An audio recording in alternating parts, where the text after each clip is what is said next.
cold, these brothers my guys. Know that we fly, know that they. Okay, I'm rolling. Iran हमला करेगा या नहीं करेगा ये सेकेंडरी थिंग हो चुकी है, वो बात की बात हो चुकी है। लेकिन ईरान की जो एक्टिविटीज हैं और ईरान में जो उथल पुथल हो रही है उससे लग रहा है कि ईरान हमला कर सकता है या करेगा। दोस्तों, ईरान तेजी से हथियार हासिल कर रहा है, अपने साथियों से भारी भरकम हथियार हाल फिलहाल में सबसे ज्यादा उसको मिले हैं।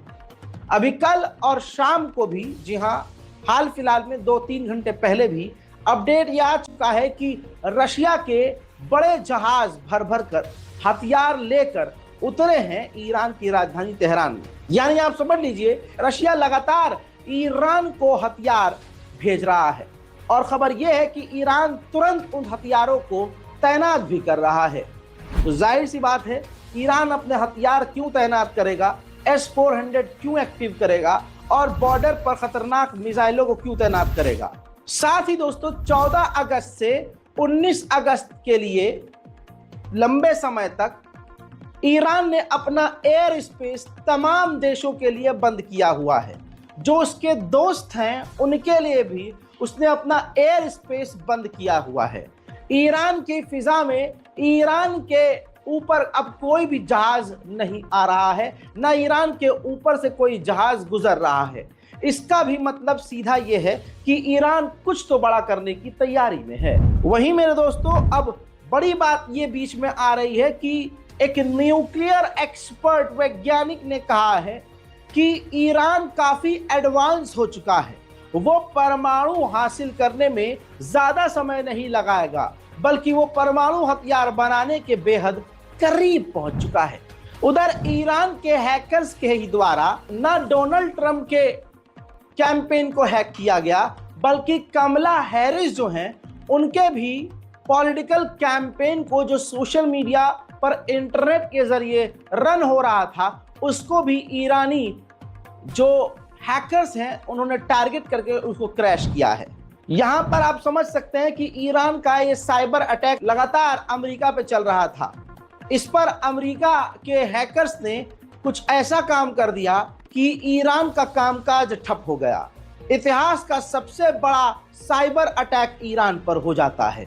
जी हाँ, ये है सबसे बड़ी खबर।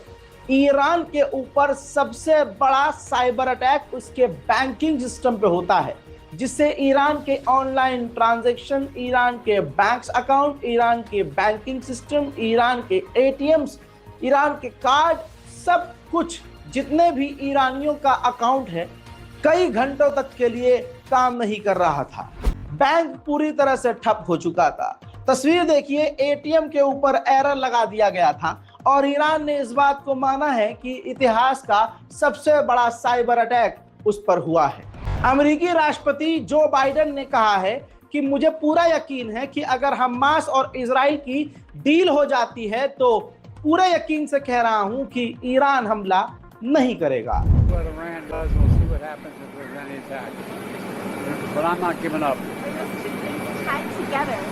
Do you have the understanding that Iran could cease or stop doing an action if a ceasefire deal was possible?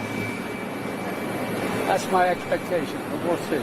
Thank you. उधर मेरे दोस्तों, ईरान शांत नहीं है, ये याद रखिएगा।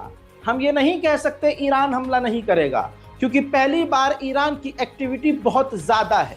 ईरान, शुरू में बता चुका हूं, हथियार किस तरह से हासिल कर रहा है और उनकी तैनाती भी कर रहा है। मिडिल ईस्ट में अमेरिका, जर्मनी, फ्रांस, ब्रिटेन के हथियार और फौज तैनात है। वैसे ही आपकी स्क्रीन पर देखिए, ये ईरानी ड्रोन की डिटेल आपको मैं दे रहा हूं।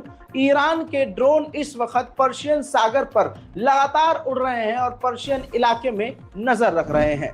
अब आप सोचिए कि जो फिलिस्तीन के राष्ट्रपति महमूद अब्बास हैं, उन्होंने भी कह दिया कि आने वाले कुछ घंटों में ईरान इजराइल के ऊपर हमला कर सकता है और ईरान हमला करने की तैयारी में है। लेकिन फिलिस्तीन नहीं चाहता कि इलाके में जंग बढ़े। इलाके में बहुत ज्यादा दोस्तों उथल पुथल है। हम यहाँ बैठकर कुछ भी कमेंट करें, हम यहाँ कुछ भी बोलें, लेकिन सच्चाई है मिडिल ईस्ट में बहुत बड़ी उथल पुथल देखी जा रही है। स्क्रीन पर एक और डिटेल देखिए। फ्रांस का एक कार्गो जहाज हथियार लाद कर जॉर्डन उतरा है। तो यहाँ जॉर्डन का हरामीपन और गद्दारी साफ नजर आ रही है। हजरात मोहतरम, इजराइल की इस वक्त पूरी नजर हिजबुल्लाह और ईरान पर है। उधर हिजबुल्लाह को निशाना बनाते हुए लेबनान पर इजराइल ने बड़ा एयर स्ट्राइक किया है।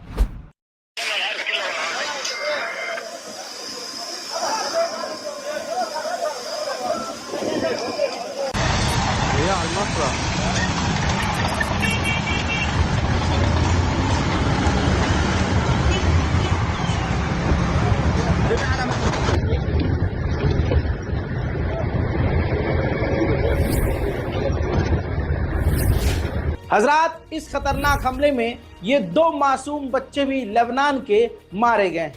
ये इजराइल का रोज का काम है।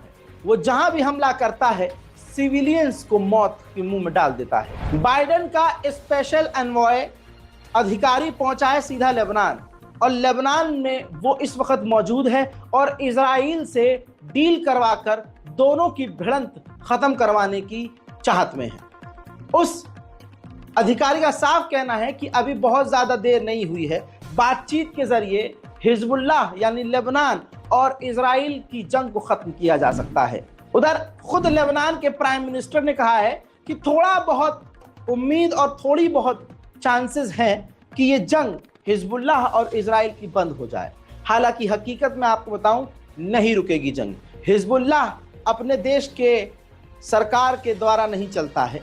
हिजबुल्लाह ईरान के ही अंडर काम करता है। अब आप सोच सकते हैं, लेबनान की गवर्नमेंट ने कहा कि इजरायली हमलों में 547 आम नागरिक मारे गए हैं और कम से कम 1700 से 1800 लोग घायल। ये इजराइल का वॉर क्राइम है। उधर इन तमाम चीजों के बाद हिजबुल्लाह ने भी इजराइल को निशाने पर लिया।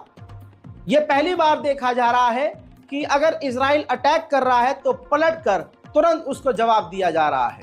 हिजबुल्लाह की तरफ से पलटकर जवाब दिया गया। कई सारे ड्रोन और मिसाइल इजराइल पर दागे गए, जिनमें से कई हमले, कई रॉकेट, कई ड्रोन इजराइल के इलाकों में जाकर गिरे हैं।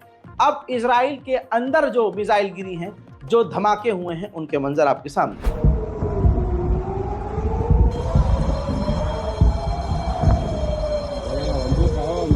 איך שמעתי את השריקות שלהם,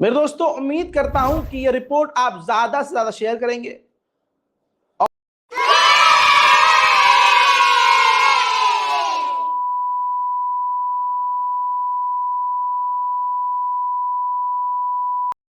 These brothers my guys, know that we fly, know that they ride or die. Why they wanna move like that? Where you want gone? Why you want act like that? Why you play hard? No rush, go and move dumb. Back and forth, push and shove. Make your peace and love turn to peace and gloves. Now you got a deal right now.